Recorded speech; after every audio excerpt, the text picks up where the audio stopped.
राम हरे Ram Ram Ram Hare Hare Hare Krishna Krishna Krishna Hare Hare. Hello friends, मैं आज आपको शुक्ल पक्ष की एकादशी का व्रत के बारे में बताने जा रही हूँ। एक समय महाराज युधिष्ठिर और श्री भगवान आपस में वार्तालाप कर रहे थे, तो महाराज युधिष्ठिर ने कृष्ण जी से पूछा कि भगवान, हमें ये बताइए कि शुक्ल पक्ष की जो एकादशी है उसका नाम क्या है और वो किस प्रकार का व्रत करना चाहिए। तो भगवान कृष्ण बोले, हे राजन, माघ मास की शुक्ल पक्ष की जो एकादशी है उसका नाम जया है। इस एकादशी के व्रत से मनुष्य भूत प्रेत पिशाच आदि की योनि से छूट जाता है, अतः इस एकादशी के व्रत को विधि पूर्वक करना चाहिए। हे राजन, मैं एक आपको पौराणिक कथा कहता हूँ, उसे सुनिए। एक समय इंद्र लोक स्वर्ग में राज्य करता था। वहां अमृत का पान कर नंदवन में अप्सराओं के साथ आनंद पूर्वक क्रीड़ा करता था। एक समय इंद्र अपनी इच्छा अनुसार अप्सराओं के साथ रमण कर रहा था। उस जगह गंधर्व गान कर रहे थे। वहां गंधर्वों में प्रसिद्ध पुष्पदंत तथा उसकी लड़की चेतरसेन की स्त्री मालिनी, ये सब थे। उस जगह मालिनी का लड़का पुष्पवान और उसका लड़का माल्यवान था। उस समय पुष्पवती नामक एक गंधर्व लड़की माल्यवान को देखकर उस पर मोहित हो गई और कामवान से चलायमान होने लगी। उसने अपने रूप सौंदर्य हाव भाव आदि के द्वारा माल्यवान को वश में कर लिया। हे राजेन, वह पुष्पवती अत्यंत सुंदर थी। उसके लक्षण अत्यंत सुंदर थे। पुष्पवती की ऐसी सुंदरता को देखकर माल्यवान भी उसके ऊपर मोहित हो गया। अतः ये दोनों कामदेव के वश में हो गए, परंतु फिर भी इंद्र के बुलाने पर नाच गाने के लिए उन्हें जाना पड़ा और अप्सराओं के साथ उन्होंने अपना गाना शुरू किया। यद्यपि वे नाच गा रहे थे, परंतु कामदेव के प्रभाव से उनका मन न लगा और वे अशुद्ध गाने लगे। उनकी भाव भृंगियों को देखकर इंद्र ने उनके प्रेम को समझ लिया और श्राप दे दिया कि मेरी आज्ञा का उल्लंघन करने वाले मूर्खों, तुमने मेरा अपमान किया है, इसलिए तुम स्त्री पुरुष के रूप में मृत्यु लोक में जाकर पिशाच का रूप धारण करो और अपना कर्म फल भोगो।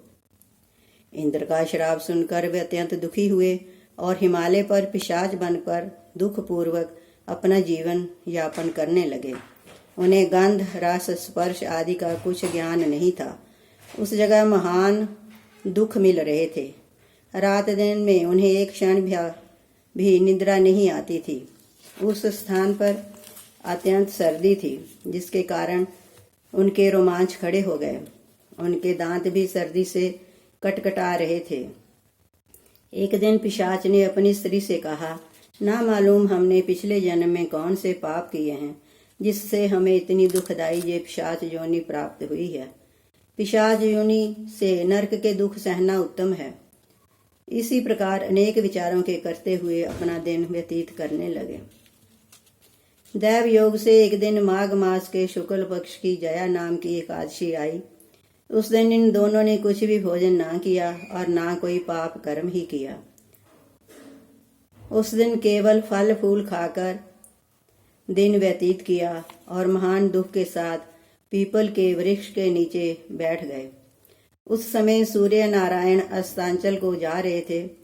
वह रात्रि इन दोनों ने एक दूसरे सटकर बड़ी कठिनता से काटी। दूसरे दिन प्रातःकाल होते ही भगवान के प्रभाव से इनकी देह छूट गई और अत्यंत सुंदर अप्सरा और गंधर्व की देह धारण करके तथा सुंदर वस्त्रों तथा आभूषणों से अलंकृत होकर स्वर्ग लोक को चले गए। उस समय आकाश में देवगण तथा गंधर्व उनकी स्तुति करने लगे। नागलोक में जाकर इन दोनों ने देवराज इंद्र को प्रणाम किया। इंद्र को भी इनका अपने प्रथम रूप में देखकर महान आश्चर्य हुआ और इनसे पूछने लगे कि तुमने अपनी पिशाच देह से किस प्रकार छुटकारा पाया सो सब कहो। इस पर माल्यवान बोले, हे देवेंद्र, भगवान विष्णु के प्रभाव तथा जया एकादशी के व्रत के पुण्य से हमारी पिशाच जूनी छूटी है। इंद्र बोले, हे माल्यवान, एकादशी व्रत करने से तथा विष्णु के प्रभाव से तुम लोग पिशाच की देह को छोड़कर पवित्र हो गए हो और हम लोगों के भी वंदनीय हो गए हो, क्योंकि शिव तथा विष्णु भक्त हम लोगों के वंदना करने योग्य हैं। अतः आप धन्य हैं। अब तुम पुष्पवती के साथ जाकर विहार करो। सो हे युधिष्ठिर, इस जया एकादशी के व्रत करने से समस्त कुयोनियां जैसे भूत प्रेत आदि नष्ट हो जाती हैं। जिस मनुष्य ने इस एकादशी का व्रत किया है उसने मानो सब तप यज्ञ दान कर लिए हैं।